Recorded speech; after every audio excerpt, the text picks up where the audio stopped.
What's up, everybody? This is Trey Biddy with HawgSports.com, HAWGsports.com. Well, we've gone through, 5 practices of fall camp now. Today's Wednesday. It's the first day off for the Razorbacks as they went 5 days. Obviously, they're going to pick it back up over these next 10 days with several more practices. Got their first scrimmage on Saturday. We're going to talk about what we've learned so far, what we've observed, what we've seen from whispers. We're going to take a lot of your questions as well. All that and more on today's episode of HawgSports Live.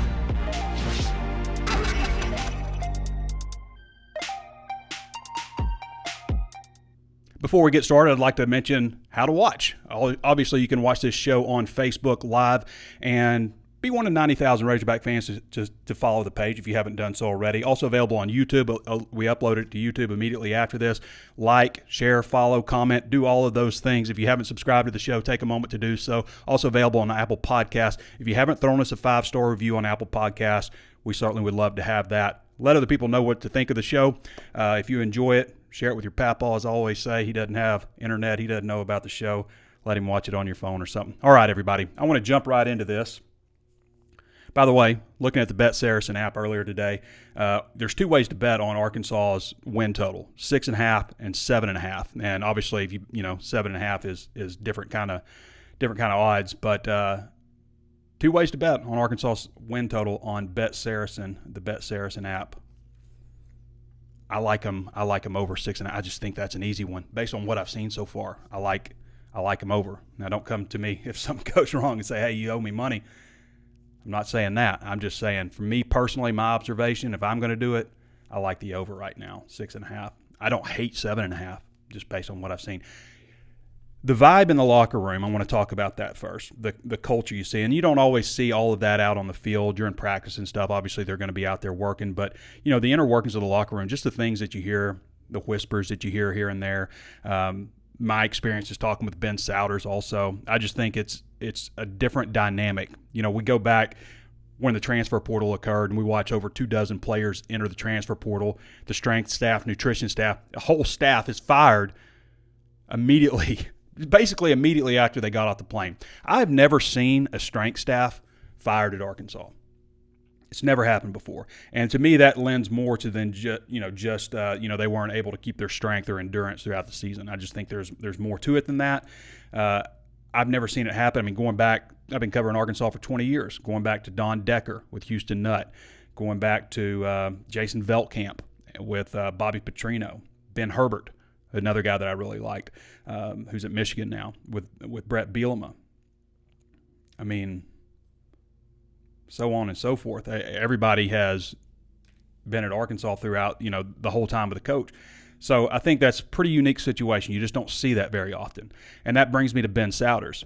What I loved about Ben Souders, first of all, we were able to talk to him. I never spoke with Jamil Walker. He never did a press. Every single strength coach I've ever talked to has done a press conference, to update us on the progress of the players throughout the year. And they don't always give you a whole lot of information, but they give you some good information to go on, and we're not asking for like a list of, all the way to the worst bench press on the team. Just who are the guys that had an A+ camp, or an A+ offseason, an A+ 8-week training cycle? Who are those guys? That's the kind of information that we generally, want to see. But, yeah, never did that interview, and that was frustrating for a guy like me because I'm always the person to ask, hey, what's the weight increase on this guy? Who's squatting the most on the team? Those are kind of the questions I ask because I know my readers are diehard fans, and they want to know that kind of information.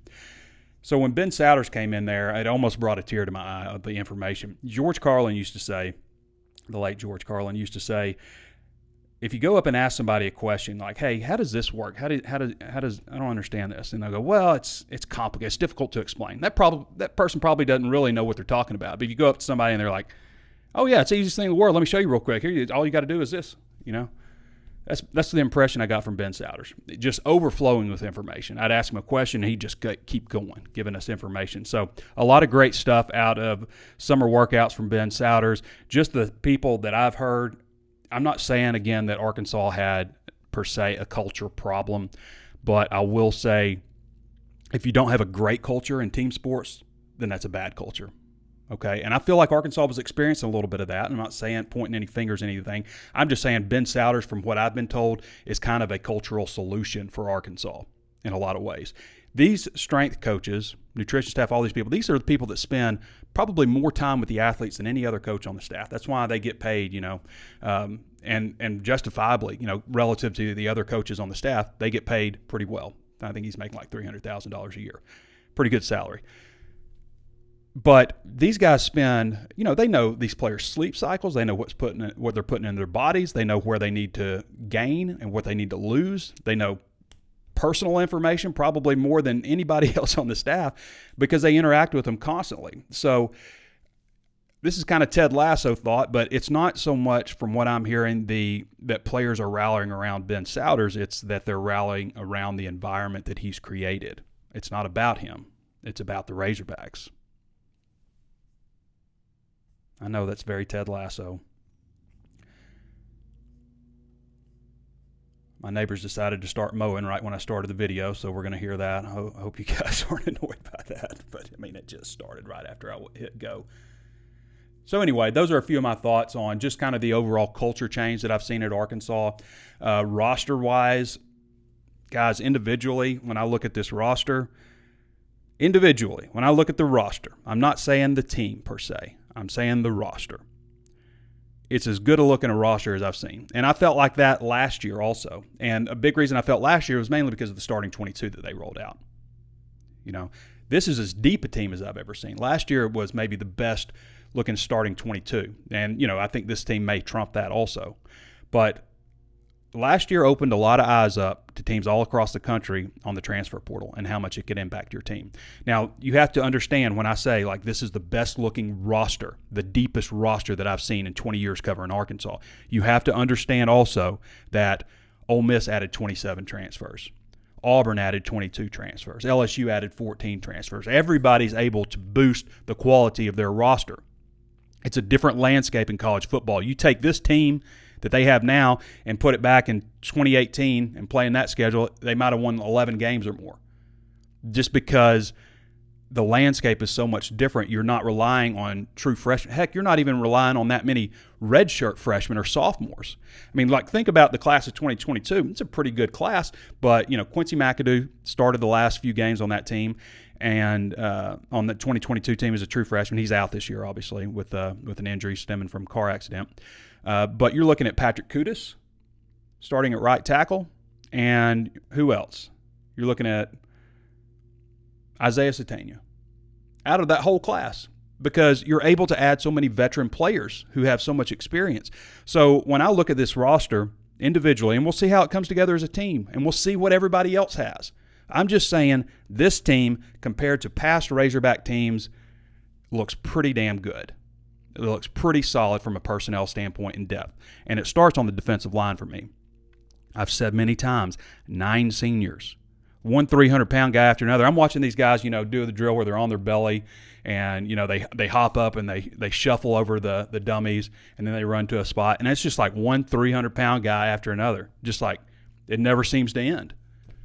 I'd never seen that before at Arkansas on the defensive line. And, we can talk about 394-pound defensive tackles, Ian Gerard, who doesn't look that bad at 394. He doesn't. He's like proportion. He's got a big noggin and everything. He's a huge dude.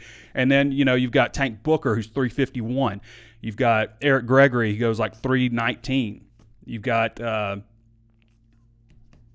who else? Cam Ball, who goes 318. Torian Carter goes 303. Keevy Rose is 303. It just keeps going and going and going. Ian Gerard's 394. And then you go to the ends, and you're looking at two guys who official weight is 281. Trajan Jeffcoat, 6'4", 281. Landon Jackson, 6'7", 281. That's a big pair of booking. That's a big defensive line. I think Booker's going to end up starting for him, actually. I was like looking at him, and there, I know the plan is like getting down to 340. I don't know if I'd mess with him that much. And even if it's just a bunch of average SEC defensive linemen, which means you're a pretty damn good defensive lineman, even if it's just a bunch of average guys, the fact that you're going to be able to rotate them and keep them fresh and keep your best guys for the fourth quarter, and you're going to be able to do that from September 2nd to the Friday after Thanksgiving. You're going to have quality defensive linemen unless just a disaster happens, kind of like it did in the secondary. But the secondary last year wasn't as deep. I think they had a good day one starting out, a good-looking, group of starters, and then they just start. I mean, like think about the secondary last year. Catalon goes down first game. Slusher goes down first game. Bishop goes down second game. Chavis is in and out of the lineup with injury. I mean, it was just like Latavius Bishop, but Latavius Brini, played injured all year. You just had so many issues. Jaden Johnson, I felt like took kind of a step back last year after a pretty solid freshman year. But they didn't have the depth overall. If the defensive line is hit with injuries, then I think, you're going back to kind of like a typical Arkansas defensive line. So it starts right there for me on the defense.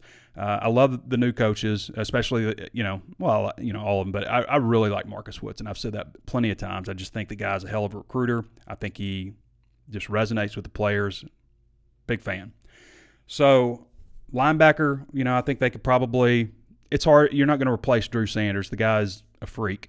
But I think they've got more, again, better depth overall top to bottom. May not have, that guy, Drew Sanders, but they do have better overall depth. And the secondary, I cannot imagine. There are 133 teams in FBS this year. There were 131 last year, and Arkansas was 131 in pass defense. But I've talked about Marcus Woodson, the job that he did at Florida State. Coming in, they were one of the worst pass defenses in the country the year before. They improved by like 20 yards that year, 40 yards the next year. And then the year after that, they're giving up like 160 yards a game through the air. They're number 4 in the country in pass defense. So I think it's easier now to turn things around. And I look at the secondary, and I recognize the need to shovel some things around. Like, for example, I think Jalen Lewis has a lot of promise. I think he has a lot of potential. I also think that nickel, they call it the hog, is the hardest position to play. I think it's the hardest position to play on defense. Why? You have to be able to be quick enough to cover slot receivers. You got to be stout enough to tackle a running back. You've got to be able to take on blockers in the screen game and blow that up.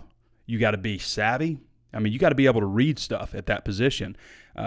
It requires a lot to play that spot. I think it's just incredibly difficult position to play.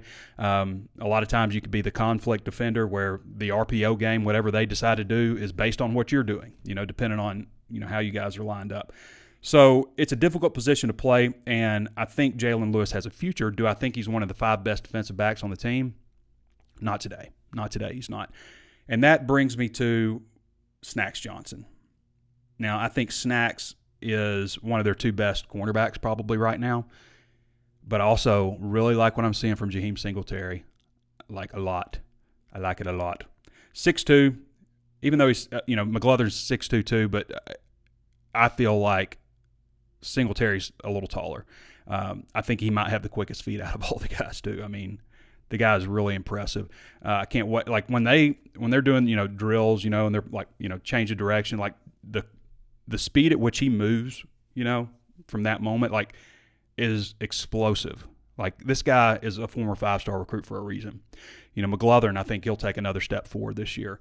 They've also – Keon Stewart, I think, may be the key to them being able to potentially move Snacks, either to nickel or safety. I think Walcott needs to play safety or nickel too, but we know they played Snacks some at nickel last year. I just think in an effort to get your best 5 out there, it just, to me, makes a lot of sense to put Snacks there, especially if you're feeling good about Keon Stewart in that rotation. You also got Ladarius Bishop back. But I haven't seen Keon a whole lot just watching out there for some reason. You just miss guys here and there. I watched him a good bit the other day, but just from, whispers, people that are there telling me what is going on, Keon has been – pretty pleasant addition for him. So the way I look at it, you're looking at some kind of combination, in my opinion, of McGlothern, Singletary, Snacks Johnson, Alfahim Walcott, Hudson Clark, and then you've also got, got Jaden Johnson, Malik Chavis. Malik Chavis, it doesn't always mean everything, but Malik Chavis is the best jumper on the team, and he's the fastest guy.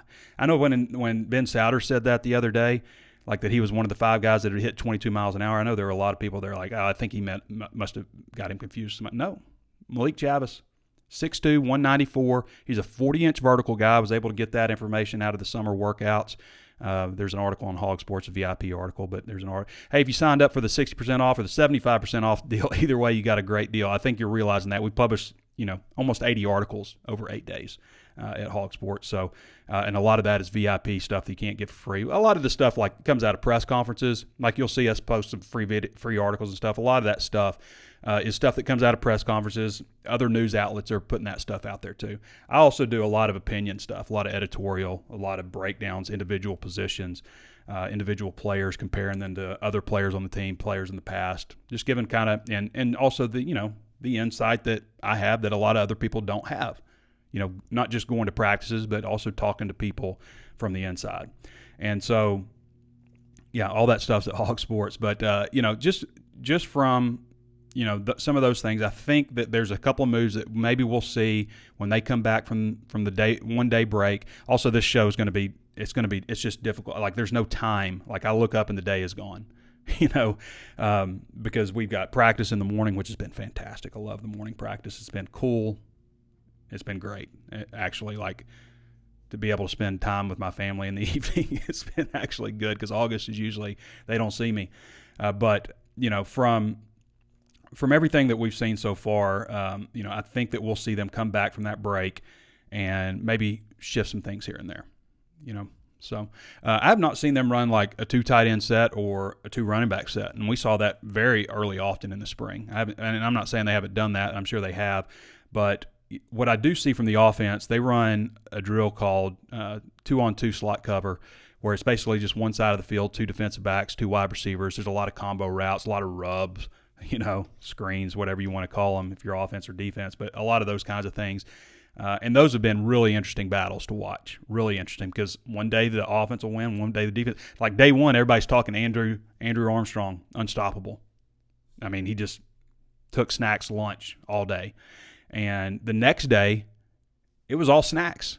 Snacks, I saw him make 2 great pass breakups in that drill against Andrew Armstrong. Those 2 guys go against each other all the time. I love seeing that. I always think back, like, when I'm watching drills, it's like I love when the best wide receiver, I'm not saying Armstrong is, but he's kind of looking more and more, maybe like that's a possibility. But when he goes up against the best, not maybe not they're the best, but like 2 guys that identify each other, that, want to challenge each other every day. Because it might be Isaac TeSlaa, he might be the best. And then there's, of course, Nudie, who's preseason All-SEC. Second-team coaches All-SEC last year. So wide receiver, I think they're going to be in good shape. I think it's just a matter of getting everybody on the same page. I think they're going to throw a lot of screen passes, and that bodes well for Isaiah Sategna's stats. I like Andrew Armstrong a lot. I like Isaac TeSlaa a lot. And Tyrone Broden. Tyrone Broden and A.J. Green are the 2 fastest guys on offense. Tied 22.03 miles per hour. Those are the 2 fastest guys on the offensive side of the ball, and Broden is 6'7". Like, the second day or something, KJ threw a pass, and I was like, whoa, that's so high. And then there's Tyrone Broden, 6'7", goes up and gets it. So KJ's throwing the ball really well too, from what I've seen so far. Like yesterday in 2-on-2 slot cover, I think the quarterbacks are like 11 to 24 or something like that. Not a very good percentage. But then they came back later in the practice, and it's hard to judge because is the offense really good or does the defense suck? It's because they're going against each other. That's why I always try to look at individuals and try to compare and, all those kinds of things compared to other players or compared to players from the past, those kinds of things. I think it's a good time for, from an evaluation standpoint, not try to figure out, well, what's the run-pass ratio going to be? How many times are they going to do this or that? Or, it's mainly like, what does this individual player look like? I'm intrigued with the tight ends. I've seen bigger tight end rooms at Arkansas, but Varkey's Gums and Luke Haas both look very similar to me, like build.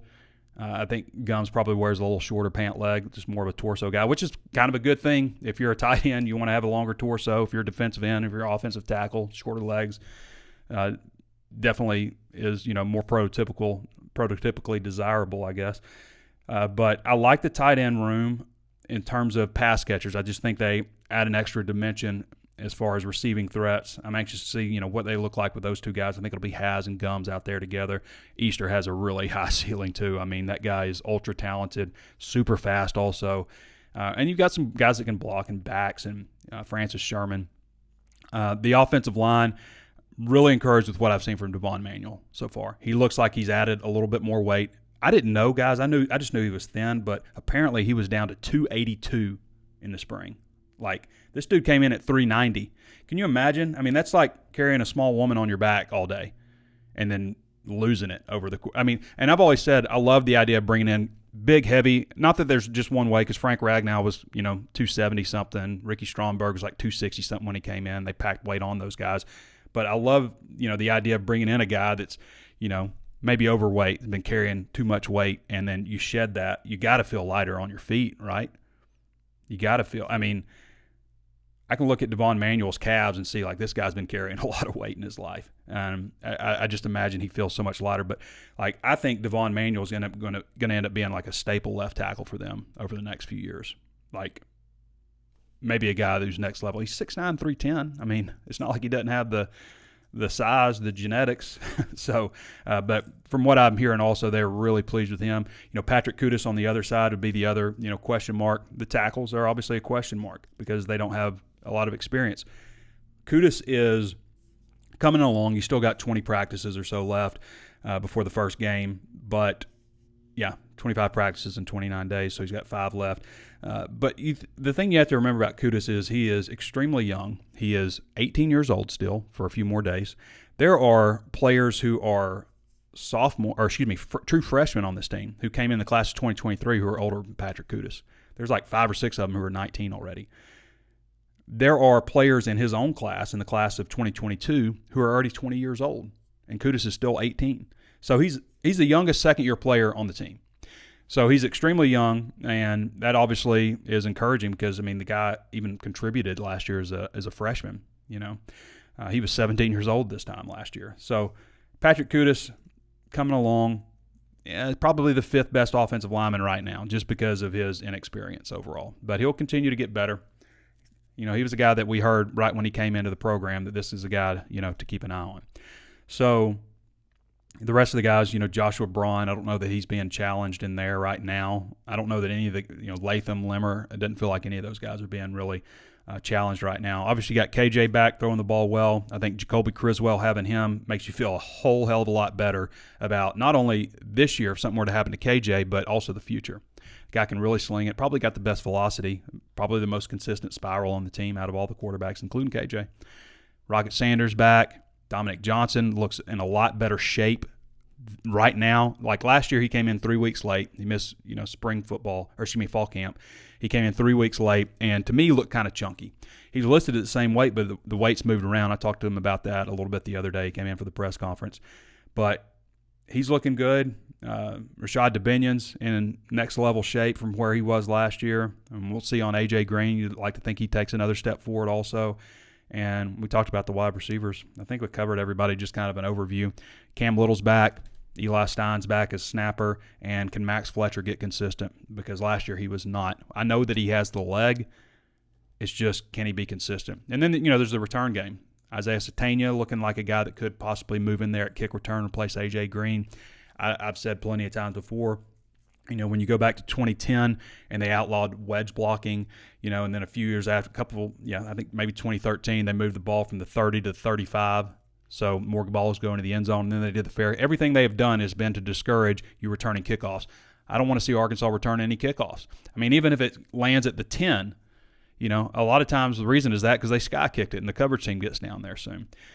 So I'm against returning kickoffs unless it's just like a line drive, low line drive somewhere, then maybe you consider it. But, I mean, almost every game last year, there might have been 2 that should have been returned last year. Might have been 2.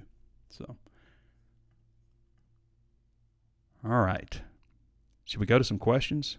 Got about 30 minutes here. Let's see what we got.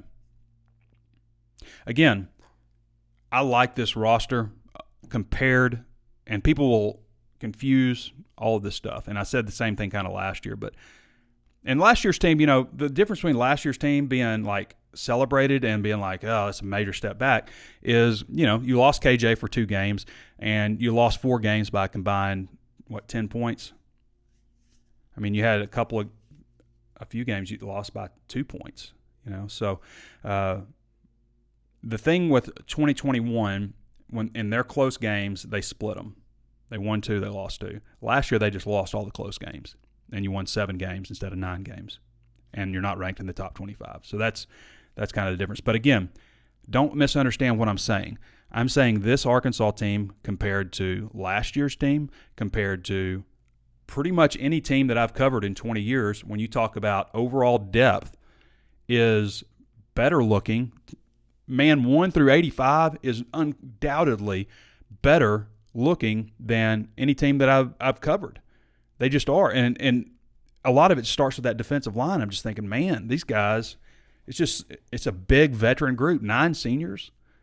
It's a big team overall. Now, I've seen bigger tight end rooms. I've seen bigger linebacker rooms. It's probably a slightly above average linebacker room compared to most teams at Arkansas. Big group of D-backs. I mean, you could potentially be having, 2 6'2" guys that are listed at 6'2" anyway.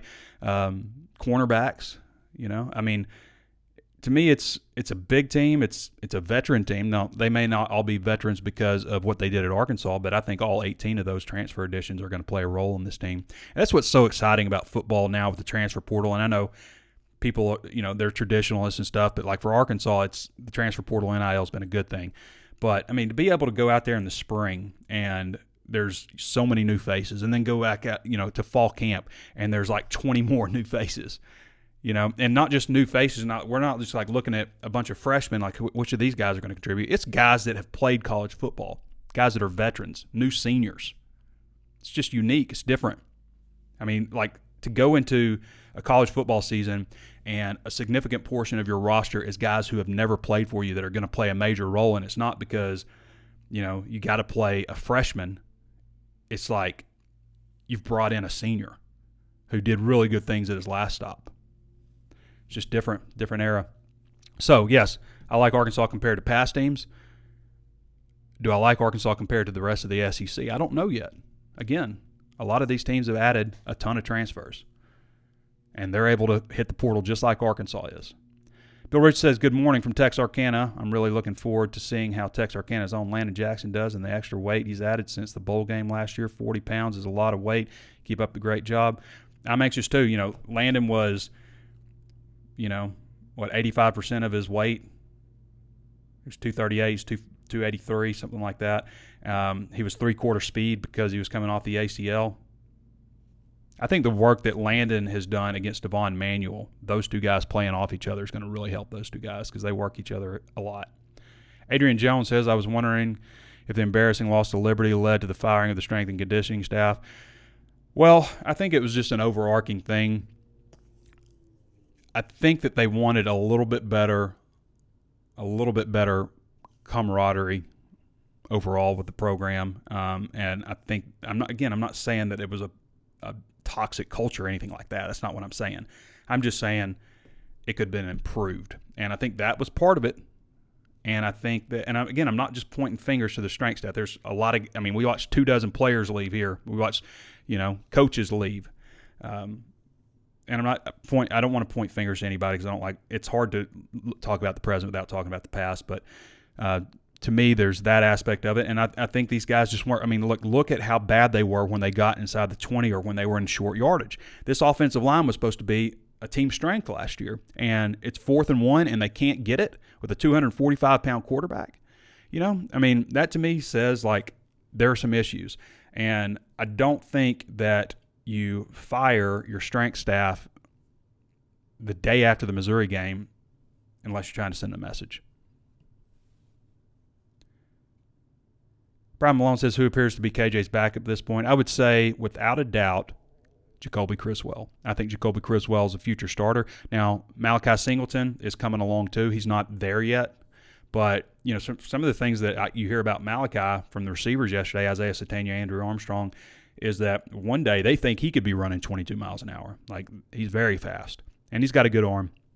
Not quite as, maybe an inch shorter than Jacoby Criswell is right now, but, kind of a similar build. But Jacoby. And you got Cade Fort in there too. But Jacoby is not only the backup this year, but I think the future next year. Matthew McKenzie says, what will you be looking for from the defense in week 1? Would a shutout give you hope for a great D this season, or is it no stock? It's hard to hope for a shutout, but I would just say like utter dominance for 3 quarters would be ideal. Like you dominate them for the first half, and then you kind of you don't want to just say, like, if you dominate them in the first half and the score's out of hand, you put in all the backups. You want to come out and run a couple of good series coming out of halftime, in a rehearsal sense. So for that game to be viewed as that, dominate them. And, the second, if you have a second team defense in there or something, you could, give up, some trash points or something like that. But it's hard for me to say in this day and age of college football a shutout, especially game one. But just dominating them would be what I would consider, what I would be looking for. Randy Smith says, if the secondary can make good strides in the right direction and the O-line tackles be good, I really like what this team could be. Sure wish there was a home-heavy schedule this year. So, yeah, I hate the schedule this year. I hate the home schedule.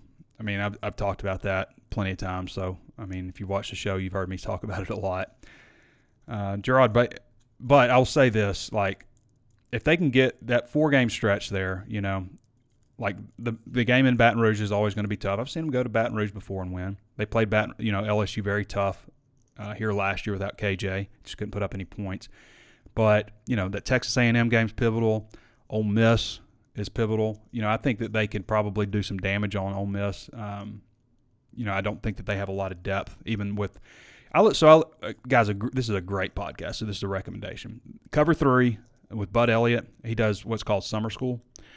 So he talks to basically the version of me at every team in the country, like at least all the Power 5 schools. And so I go through there and listen to, it's a 20-minute breakdown where he's asking questions like, if something were to happen to this position group, which one is that it would be a major problem? Like, where's the biggest drop-off from the starters to the backups? Just asking all the, like, really in-depth questions over a 20-minute period, you can get a really good idea for a team's strengths and weaknesses. It's the Cover 3 podcast. It's called, the Summer School Edition. It's on YouTube and it's on, Apple Podcasts, wherever else. But it's a really good listen if you want to get a good idea of what other teams are, what other teams have. Now, obviously, you're not going to get as in-depth as, Arkansas, because you care more about Arkansas. You want to hear what people have to say and, know every single in and out. But it's a good way to get, a rough idea. Gerard Baker says, Trey Biddy always putting out quality content. Can't wait for the season and walk talks. Appreciate you. I got a gimbal, so I'm thinking maybe it'll be a little smoother in the background. Upgrade to the walk and talk. Dustin Barber says, we may have a decent line, but can our DBs actually cover? I mean, surely they can do better than they did last year. I mean, like even if it's just a little better, that would go. The explosive plays that they gave up last year were just insane. I'm not expecting, I like the looks of the defensive backfield better overall, top to bottom, than I did last year. And I like the defensive backfield, the starters primarily, going into last year. And you're going to have, they're not going to get through this season unscathed. They're going to have, somebody's going to go down. Probably in camp, you're probably going to lose a starter, and it just kind of sucks about football, but that's where the depth comes in. And yes, the secondary, I would be surprised if they're dead last in FBS this year. I would be surprised. I would also be surprised if they're top 25, maybe even top 50. That might surprise me too. So, but I'm just saying I think they'll take a step forward overall. I think it's going to be hard to run on this team. So maybe teams try to pass. Maybe they don't have any other option.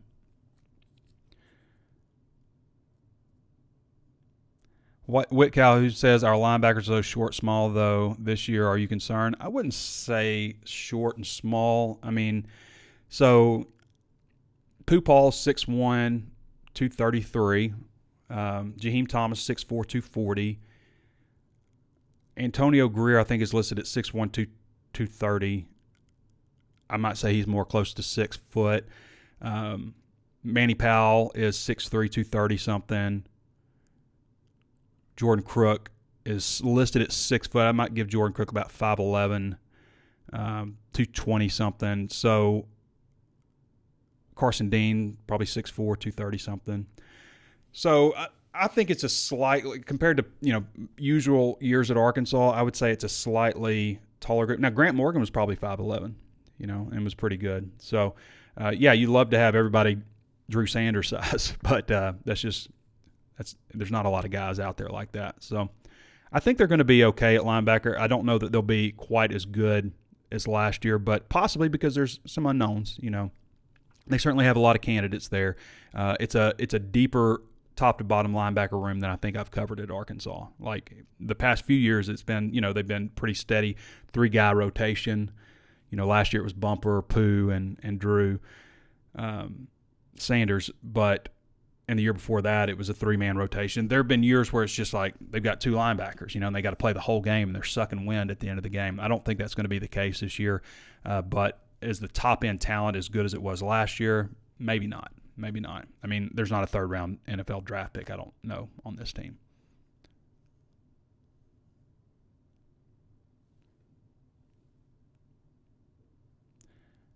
It's just a pause. I'm just going over some stuff. You haven't lost your audio. Just bear with me for a second. Every once in a while, the Facebook comments will jump and I'll lose my spot. Will Bonham says, "Hey, Trey." See, it did it again. There it is. All right, Will Bonham says, "Hey, Trey, have you ever watched the documentary called The Identity Theft of Mitch Mustain? If so, what did you think about it?" I watched it. I don't remember what I thought about it. It's been a while, but I don't think it was handled very well by anybody. I mean, either camp, really. I remember being right there in it. I lived it in a way. It just wasn't a good situation from the beginning. One of the big mistakes that Frank Boyles made in his legendary career was forcing Houston Nutt to hire Gus Malzahn. I mean, think about that. Like, if Houston Nutt isn't forced to hire Gus Malzahn, does he end up at Auburn? Does he end up even being a college coach? Just starting out with that, just the whole situation was just kind of terrible. But I don't like how Mustain was treated, and I don't like some of the things that were coming out of the Springdale camp either. I just felt like it was just toxic overall. It needed to break up, and I don't think anybody ended up winning. I think everybody lost, didn't they? I mean, the fans lost. I mean, we didn't even really get to fully enjoy a 10-win season where they went 7-1 in the SEC. The next year was just so toxic with flags flying, and that was a pretty good team. It was 8 wins. Probably should have won more. But, the fans lost in that one. Damian Williams came out okay, but, a lot of those players, Mustain didn't go on to have the career that he could have had. People's name got dragged through the mud. It just sucked. The whole state was torn apart. I can remember message board. That's where like Darksiders and Sunshine Pumpers came up. The whole state's divided. Like, Houston Nutt ended up going to Ole Miss. He didn't want to go to Ole Miss, and then ended up never coaching again. Like, nobody won in that deal. So that's kind of my thoughts about it. Destin Barber says, "What's your prediction overall record this season?" I'm still a little early. I'm leaning to 8. Maybe that's a safe pick, but that's 4-4, 8 wins. It's kind of a safe pick. And maybe you say like that'd be fantastic, and win a bowl game, you're back to 9. But I feel like they could do more. I think I would be disappointed in this team just looking at the roster. I think I'd be disappointed if they like won 7 in the regular season. I think they got a better team than that. I really do. I think the first 3 games, the last 5 games are all very winnable, and then that middle stretch depends on how you do. I've said before, if they win 2 games in that middle stretch of the season, that 4-game stretch where they're away from home, if they win 2 games in that, then they have the ability to be a 10-win team, because that's a tough stretch. All right, I'm going to go in reverse order because I keep jumping. Mitch was the only one that truly and completely lost out because of that whole situation. Yeah, Mitch lost out. Houston lost out too. I mean, he definitely lost out in that deal. I mean, if Houston Nutt had, all that stuff hadn't happened with him being forced to hire Malzahn, all that stuff, they still would have won 10 games. They still would have, they might have done better than that with McFadden and all those guys. And it ends up blowing up his career at Arkansas. His, legacy at Arkansas is definitely tarnished because of that whole situation. Ruben Yarbrough says, do any of the new freshmen look like they will contribute? I could see, you'd have injuries and stuff like that require that too. But I could see like Quincy Rhodes at defensive end, 6'6", 289. I could see Ian Gerard, 6'5", 394. He just looks I can't even believe he can move it that way, but he can. I don't know if there's room for one of the wide receivers, but I really like what I see from Davion Dozier. Luke Hasz is gonna play. Luke Hasz at tight end. Luke Hasz might be the only guy that plays a significant role. Quincy McAdoo looks like he's out for the season. Anything else? I think that'll do it. All right, I've got an appointment to get to. That's why I went early today. All right, everybody, appreciate you joining me for HawgSports Live. And I don't know when I'll be able to do the show again because we're off Sunday. And I'm probably not going to do the show on Sunday. And I told myself I wasn't going to do any work today, but I just can't help it. But we've got, we're off. We got Thursday, Friday, Saturday, off Sunday. Saturday we'll scrimmage, off Sunday, and then it's a straight week. And like I get up, get ready, go to practice, come back from practice, and then press conference, and then it's just I work. And then I got drive time at 5:30. I look up in the days, it's dark outside. That's just kind of how it's been. It's how it is in fall camp. So I don't know exactly when I'll get an opportunity to do the show. I'll try to squeeze it in somewhere, but I can't make any promises. And then, of course, when the season starts, we'll be back on a regular schedule, Monday, Thursday, walk and talk on Saturday. All right, everybody, appreciate you joining me. Thanks for all those who signed up during our big promotion. We sold more subscriptions than anybody in the country during that 75% off deal for the third year in a row. Arkansas, baby. That's what it's all about. All right, everybody, thanks for joining me. This has been Trey Biddy with HawgSports.com. See you next time.